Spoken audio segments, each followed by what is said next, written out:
माझ्या घरातील हा कोपरा नेहमीच स्वच्छ राहतो, म्हणजे कधीच धूळ वगैरे राहत नाही. त्याचं कारण का माहिती आहे का? कारण मी ह्याच्यावर धूळ होईल आणि नंतर मी साफ करेल ह्याची वाट बघत बसतच नाही. म्हणजे मला जेव्हा आठवेल, जेव्हा वाटेल की हात क्लीन करून घ्यायचं, म्हणून मी एका कपड्याने पुसून वगैरे घेत असते सगळी. कारण थोडी जरी धूळ वगैरे बसली असली, तर ते सगळं क्लीन करून घ्यावं. कारण मला हा घरातला हा कोपरा खूप म्हणजे खूपच आवडतो. स्पेशली मी 1 जानेवारीपासून, म्हणजे 1 जानेवारीला मी घरामध्ये गौतम बुद्ध आणि बाबासाहेबांची मूर्ती आणलेली आहे. मी तुम्हाला सांगितलेलं आहे आणि व्हिडिओ पण काढले होते. तेव्हापासून एवढं पॉझिटिव्ह वगैरे वाटते ना, तर तेव्हापासून मी एवढं स्वच्छ ठेवते इथं. म्हणजे बाकीकडे कितीही गोंधळ जरी असला, तरी इथं कधीही गोंधळ असत नाही. म्हणून मी वरचेवर साफ करतच असते. आणि कधी-कधी होतं ना असं, की म्हणजे आपल्यालाही वाटतं, की घाण होण्याची वाट बघण्यापेक्षा आपण पहिलंच साफ केलं, तर तेवढी मेहनत लागणार नाही वगैरे.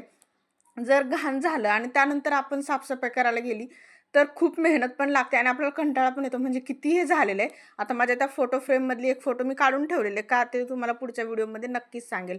चला भेटू पुन्हा. बाय.